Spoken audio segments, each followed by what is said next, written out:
आप सब पर सलाम थी। मैं यासिर रशीद हूं और आप मेरा वीलॉग देख रहे हैं। नाज़रीन, एक मामला खत्म होता नहीं कि दूसरा जन्म ले लेता है। अभी हम इस कैफियत से नहीं निकले थे कि हमारे जजेस को धमकाया गया, और उसके बाद आज का दिन जो खैर से तुलू हुआ है, और आज के दिन फिर से 8 जजेस को धमकियों आमेज खतूत मौसूल हुए।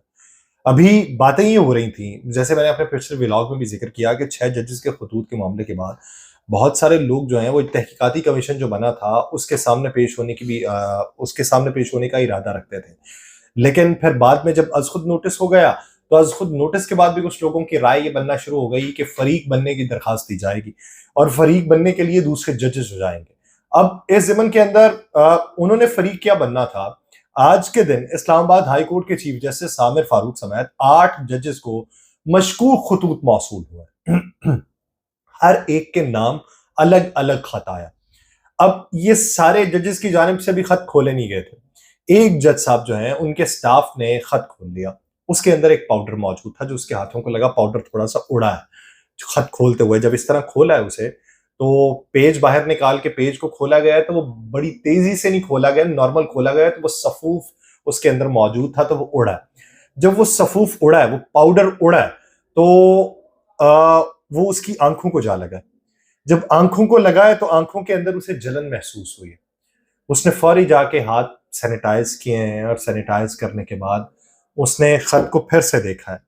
तो आंखों में जलन तो थी, लेकिन फिर थोड़ी देर बाद उसके होंठों के इन हिस्सों के ऊपर भी जलन होना शुरू हो गई है। अब यहां पे भी इचिंग उसे फील हो रही है। अब उसके ऊपर लफ्ज एक एंथ्रेक्स लिखा हुआ है।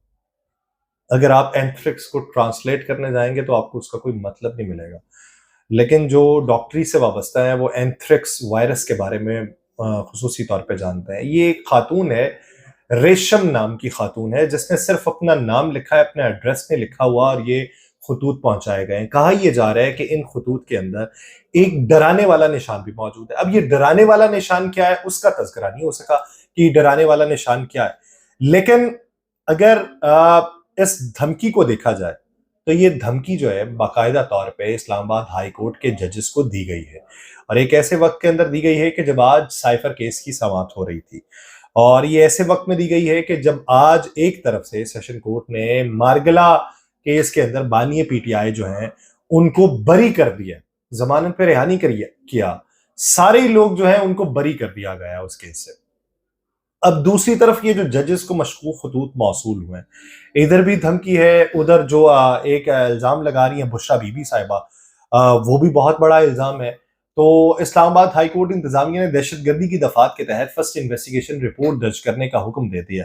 अगर आप एंथ्रेक्स को देखें तो एंथ्रेक्स एक वायरस है, और ये ग्राम पॉजिटिव इसे कहा जाता है। ये छड़ी की शक्ल का बैक्टीरिया होता है, उसकी वजह से ही होता है, और जिसे बेसिलस एंथ्रेसिस भी कहा जाता है। ये कुदरती तौर पर मिट्टी में पाया जाता है और आमतौर पर दुनिया भर के घरेलू और जंगली जानवरों को मुतासर करता है। लोग एंथ्रेक्स से बीमार हो सकते हैं, और अगर वो मुतासरा जानवरों या आलूदा जानवरों की मसनूआत के राबते में आते हैं, यानी अगर आप उनकी जो चीज़ें जो उन्हें खिलाई पिलाई जाती हैं, तो एंथ्रेक्स जो है इंसानों और जानवरों दोनों में शदीद बीमारी का बायस भी बन सकता है, और इससे मौत भी हो सकती है अगर आप ज्यादा बीमार हो जाते हैं। ये आपके मुदाफाती निजाम के ऊपर डिपेंड करता है। तो बादियुन नजर में ये जजेस को कत्ल की धमकी है। मैं तो इसे यही गर्दानूंगा कि जजेस को ये बताया गया, क्योंकि जजेस को, आर्मी चीफ को, वजीर आजम ऑफिस को रोजाना की बुनियाद पर सैकड़ों खतूत मौसूल होता है।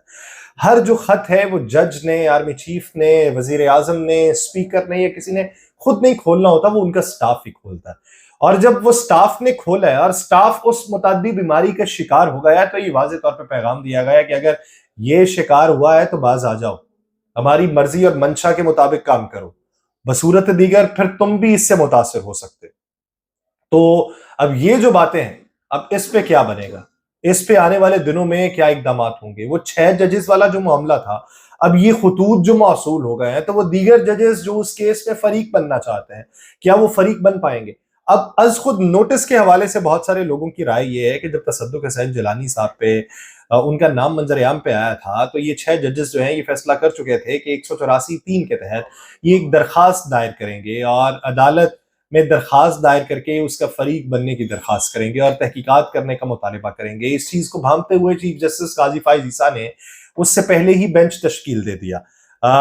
कि इनकी दरखास्त इससे पहले दायर हो, उन तक ये खबर पहुंच चुकी थी। अब जब उन्होंने ये तश्कील दिया है तो कहा यह भी जा रहा है कि ये 6 जजेस उस दरखास्त में ये भी लिखना चाहते थे कि चीफ जस्टिस काजी फायज ईसा और उनके साथ एक और जज वो उस बेंच का हिस्सा ना बने, लेकिन उससे पहले अपनी मर्जी का बेंच चीफ जस्टिस काजी फायज ईसा साहब ने तश्कील दे दिया। लेकिन अब उस पर बात यह है कि अगर किसी के पास एतराज का हक मौजूद है, आप एतराज उठा सकते हैं और बेंच से अलहदा होने की दरखास्त भी दे सकते हैं। ये तब पता चलेगा कि क्या वाकई आया ये खबर ठीक थी, अगर तो ये दरखास्त दी जाती है कि चीफ जस्टिस काजी फायज ईसा उस बेंच से अलहदा हो जाए। दूसरी बात, बुशरा बीबी साहिबा ये कहती हैं कि जब ये धमकियों वाला मामला चल रहा है तो बुशरा बीबी साहिबा ये कहती हैं कि मेरे खाने के अंदर हार्पिक के ड्रॉप्स मिलाए गए हैं, जिससे कहा यह जाता है कि महीने बाद तबीयत खराब होती है, जबान का जायका चला गया है, सूंघने की हिस्स भी जा चुकी है और तबीयत खराब रहती है। तो उन्हें मारने के लिए ये इकदाम किए जा रहे हैं, कोई रास्ते से हटाना चाहता है, उसके पीछे एक शख्सियत है। और हार्पिक मिलाने वाली बात जो है वो अडियाला जेल में से किसी एक शख्स ने बताई थी, उसका नाम नहीं वो बताना चाहती, किसी एक खातून शख्सियत की वो बात कर रही हैं और उसका नाम नहीं वो बताना चाह रही कि ये किसने बताई थी। अब ये सारे मामले में हमें ये देखना है कि मुल्क के अंदर चल क्या रहा है, हुकूमत क्या सोचती है। वफाकी वज़ीर कानून आज़म नज़ीर तारड़ साहब कहते हैं इंक्वायरी कमीशन के TORs जो हैं वो जस्टिस तसद्दुक़ हुसैन जिलानी साहब से शेयर कर लिए थे। तसद्दुक़ हुसैन जिलानी साहब ने माजरत इसलिए की थी कि TORs भी शेयर नहीं किए। आज़म नज़ीर तारड़ साहब कहते हैं सुप्रीम कोर्ट फुल कोर्ट बनाती है तब भी हुकूमत को एतराज नहीं होगा। वकला तंजीमों ने जजेस के खत बनने वाले जिलानी कमीशन का खैर मकदम किया था। तहरीक इंसाफ के सीनियर रहनुमा हामिद खान साहब कहते हैं कि जजेस के खत पे चीफ जस्टिस ने आज खुद नोटिस लेके अच्छा किया। मुनासिब यही होगा कि इस केस की जो समात है वो फुल कोर्ट ही कर ले। अदालत से हम ये दरखास्त करेंगे कि इस केस की अहमियत को सामने रखते हुए इसे फुल कोर्ट सुने। सियासी जमातों को इस मामले में नहीं आना चाहिए, अदलिया को खुद इस मामले को हल करना चाहिए। अलबत्ता जो बार्स का है किरदार है वो बहुत बड़ा है, वकला और जजेस को ही इस मामले का हल तलाश करना चाहिए। सियासी जमातें बीच में आए तो मामला मुतनाज़ हो जाएगा। तो इस ज़मन के अंदर कुछ सहाफ़ी हैं जो ये क्लेम करते हैं कि जस्टिस रिटायर्ड तसद्दुक़ हुसैन जिलानी साहब के साथ मिस कम्युनिकेशन हुई थी। जस्टिस तसद्दुक़ हुसैन जिलानी साहब को शायद ये तासुर मिला था कि फुल कोर्ट ने मुत्तफ़िक़ा तौर पर उनका नाम मंजूर किया।